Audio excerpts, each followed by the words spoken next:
যাই হোক, এই শাড়িটা এঙ্গেজমেন্টে আমার তত্ত্বে এসেছে। এর আগের দিনই ঘরটা ভালো করে পরিষ্কার করলেও আজকে আমার ঘরের অবস্থা পুরোপুরি বেহাল। খাটের উপরে যে তোশকগুলো পাতা ছিল সেগুলো নিয়ে মা আজকে দিয়েছে রোদে। বক্স খাট হলেও আমার ঘরের খাটে কিন্তু কোনো ম্যাট্রেস পাতা নেই। এর আগে আমরা ম্যাট্রেস পেতেছিলাম, কিন্তু মায়ের না একটু ব্যাক পেনের প্রবলেম আছে, যার জন্য সেই ম্যাট্রেস তুলে ফেলে দিয়ে শক্ত তোশক বানানো হয়েছিল। এই দেখো, নিচে সমস্ত রোদের মধ্যে টান টান করে মেলে দিয়েছে।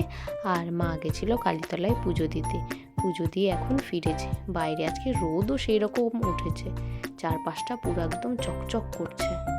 কিন্তু এখন আকাশের দিকে তাকালে কেমন যেন মনে হয় না একটা পুজো পুজো গন্ধ। Hi guys, good morning. কেমন আছো তোমরা সবাই? Welcome back to the channel, welcome তোমাদের নতুন একটা ব্লগে। ঘড়িতে বাজছে এখন প্রায় 1:45 মতো। মর্নিং তো নেই, আফটারনুন হয়ে গেছে অলরেডি। স্নান টান করে নিয়েছি, আমি স্নান টান করে একটুখানি রেডি হয়ে নিয়েছি। আমি আর মা যাবো একটুখানি বাজারে কিছু কাজ আছে, আর তার সাথে যাবো একটুখানি ব্যাংকেও একটু কাজ আছে। সমস্ত কাজকর্ম মিটিয়ে একবারে বাড়ি আসবো। এখান থেকে একবারে টোটো করেই যাব, টোটো অলরেডি নিচে চলে এসেছে। এখন তাড়াতাড়ি করে বেরোনো যায়। একটা জিনিস তোমাদের দেখাই, মানুষের সারা মুখের কত জায়গায় পিম্পল হয়, আর আমার কোথায় পিম্পল হয়েছে দেখো। এটা এমন একটা ভাবে হয়েছে, মানে আমি ভালো করে খাবার খাওয়ার সময় হাও করতে পারছি না। এত বাজে একটা জিনিস আমার মুখে হয়ে রয়েছে। এই যে কবে কমবে আমি এটা মানে খুঁটে দিতেও পারছি না। তো খোটা উচিত না, তাহলে দাগ হয়ে যায়। আর এমন একটা সেন্সিটিভ জায়গায় হয়েছে, আমি ভালো করে হাও করতে পারছি না, খাবারও খেতে পারছি না। যাই হোক, মা ডাকছে, তাড়াতাড়ি করে চলো এখন বেরোনো যাক। বাইরের রোদটা আজকে একবার শুধু দেখে নাও, প্রচণ্ড রোদ বাইরে। আমার রোদে এখন বেরোনো উচিত না, কিন্তু ব্যাংকের কাজটা আমাকে করতেই হবে, সেই জন্য যাচ্ছি। একদম রেডি হয়ে গেছি আমি এখানে বাজারে যাওয়ার জন্য। আর এই কটকটে রোদে বেরোনোর জন্য যা যা প্রোটেকশান নেওয়ার দরকার একদম ঠিকঠাকভাবে নিয়ে নিয়েছি। চলো এবার তাড়াতাড়ি করে বেরোনো যাক। টোটো অলরেডি চলে এসেছে। আজকে বাজারে যাচ্ছি আমি, মা আর দাদা। বাইরে এত রোদ, তাই ভাবলাম আজকে আর হেঁটে গিয়ে কাজ নেই, বাড়ি থেকে একবারে টোটোতে উঠবো। যে যে দোকানের সামনে কাজ আছে সেই দোকানের সামনে টোটো দাঁড় করিয়ে কাজ মিটিয়ে আবার ওই টোটোতেই বাড়ি ফিরে আসবো। প্রথমে এসেই আগে ব্যাংকের কাজটা সেরে নিচ্ছি, এইটাই মেন দরকার। ব্যাংকের ঠিক অপোজিটেই রয়েছে নবোদয় কিন্ডার গার্ডেন। এই যে ছোটো মতো একটা পোস্টার, এইটাই আমার ছোটোবেলার স্কুল। এই স্কুলের পাশ দিয়ে গেলে না এখনও ছোটোবেলার সেই ফিলিংসটা কাজ করে। আজকে এই স্কুলের সামনে আরেকবার এসেছিলাম, ভাবলাম তোমাদের সাথে একবার শেয়ার করে দিই। স্কুলটার চারদিকটা পুরো গাছ দিয়ে এমনভাবে ঢাকা, বাইরে থেকে দেখার উপায় নেই। সাইনবোর্ডে স্কুলের নামটা লেখা রয়েছে, ছোটোবেলায় পরীক্ষার খাতায় কতবার লিখেছি। যাই হোক, ব্যাংকের কাজ আমাদের হয়ে গেছে। এসেছে একটু পাশেই অ্যাপোলো ফার্মেসিতে, একটুখানি গ্লুকন ডি নেওয়ার আছে।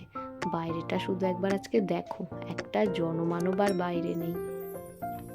তবে এই রোদের মধ্যে আমি আর এখানে নামিনি, মা গিয়ে চট করে গ্লুকন ডিটা নিয়েই চলে এসেছে। এইবার তাড়াতাড়ি করে বাড়ি যাব।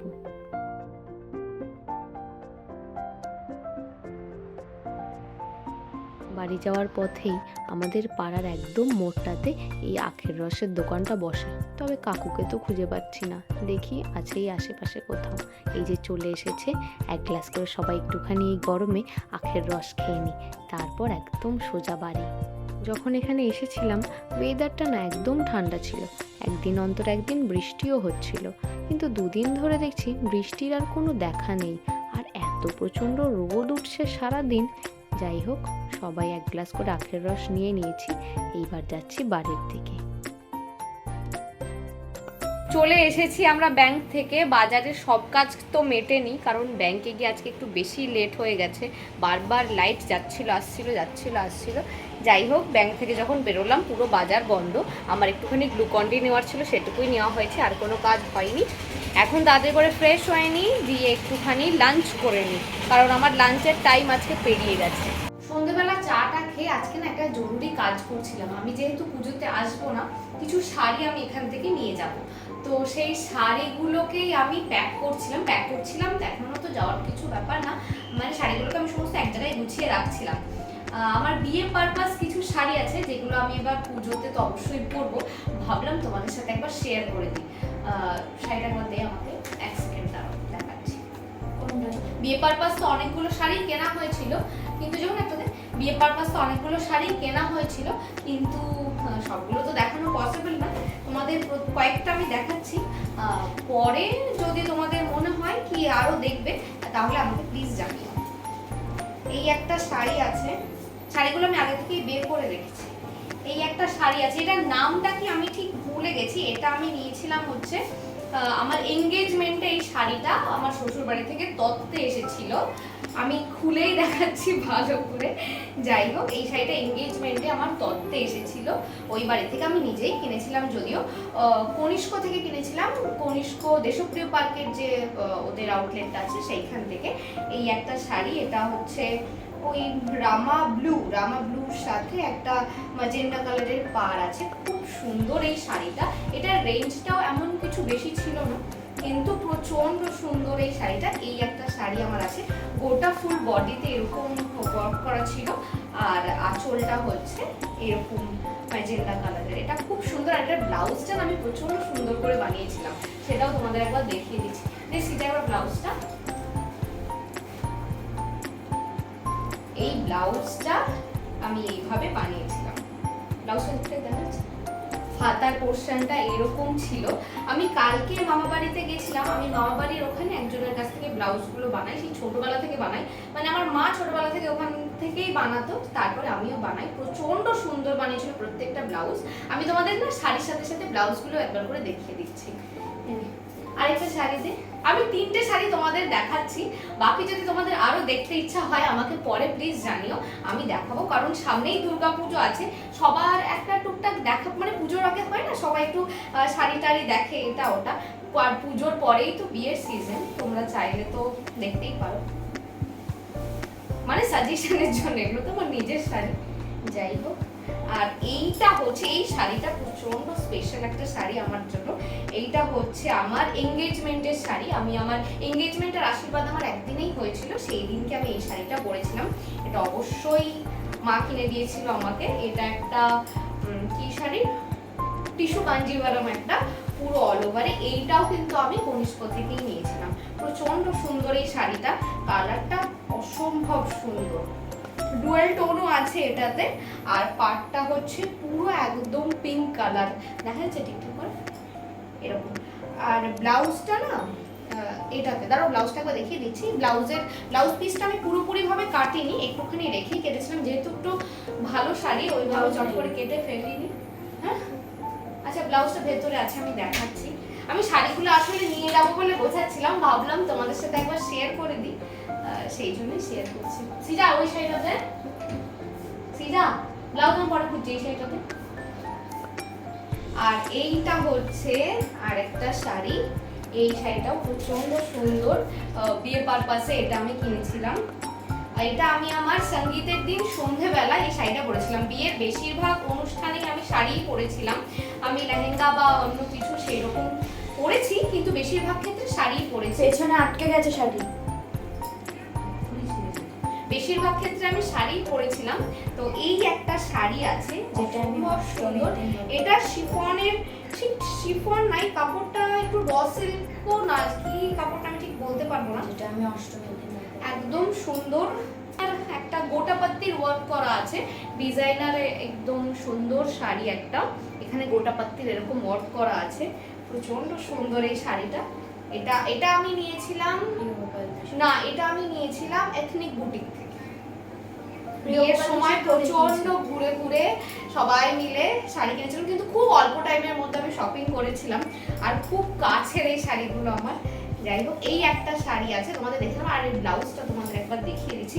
এটা না সারা শাড়িতে এরকম ছোট ছোট ফুলের মোটিভ করা আছে গোটা শাড়িটাতে, আর এইরকম সুন্দর পাড় যাচ্ছে গোটা শাড়িটাতে। আর ব্লাউজটা একবার, আর আমার সমস্ত ব্লাউজ তো এখান থেকেই বানানো, যেখান থেকে আমি বললাম।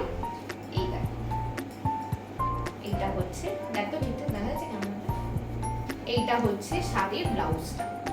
নর্মালি বানিয়েছিলাম, একটু ডিপ করে, হাতাতেও কাজ আছে। এটা হচ্ছে হচ্ছে শাড়ির ব্লাউজটা। 3টে শাড়ি তোমাদের দেখিয়ে দিলাম। আসলে এই শাড়িগুলো আমি নিয়ে যাবো এবার যাওয়ার সময়, যেহেতু দুর্গাপুজোয় আসছি না, ভাবলাম তোমাদের সাথে একবার শেয়ার করে দিই। প্লিজ জানিও শাড়িগুলো দেখতে তোমাদের কেমন লাগলো আর শাড়িগুলো আমি কেমন পছন্দ করেছিলাম। শাড়িগুলো তো তোমাদের সাথে আমি শেয়ার করে দিলাম, কিন্তু শাড়িগুলো এখন যেভাবে রয়েছে এখন এগুলোকে আমার গোছাতে হবে, আর সেক্ষেত্রে আমার সিজার হেল্প নিতে হবে। কারণ যখন শাড়িগুলো দেখে না, আমি যে কথাটা বললাম তাদের আমার বুকে হাত দিচ্ছে। মানে শাড়িগুলো আমি যখন দেখাচ্ছিলাম, ও ক্যামেরার ওই পাশ থেকে আমাকে হেল্প করছিল, শাড়ি এগিয়ে দিচ্ছিলো, এটা ওটা প্রচুর করে দিচ্ছিল। এখন ওকে যেই বলেছে একটু শাড়িটা ভাঁজ করে দিতে হবে, বুকে হাত দিচ্ছে। যাই হোক, আমি সিজার হেল্প নিয়ে চট করে আগে শাড়িগুলোকে ঠিকঠাক করে গুছিয়ে নিই।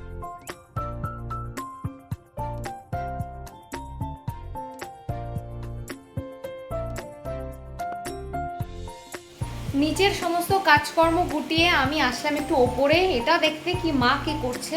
মা দেখলাম ওপরে চলে এসেছে, রান্না করছে। চলো গিয়ে দেখি মা কি করছে।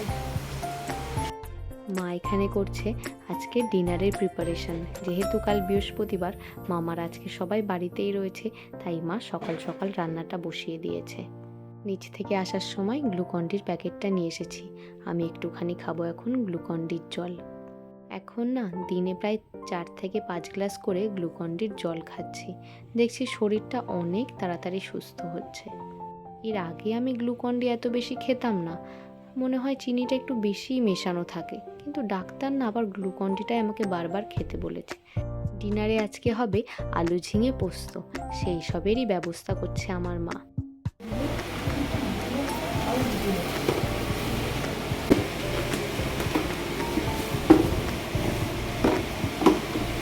ইঁদুরে আলু খায় বলে এই ব্যবস্থা। বাড়িতে না আমাদের ইঁদুরের বড় উৎপাত, বিশেষ করে রান্নাঘরে। আর না আলুগুলোকে খেয়েই চলে যাবে, সেই জন্য মা এই ব্যবস্থা করেছে। যাই হোক, ব্লগটা তাহলে আজকে এখানেই এন্ড করছি। সবাই সুস্থ থেকো, ভালো থেকো, দেখা হচ্ছে নেক্সট ব্লগে।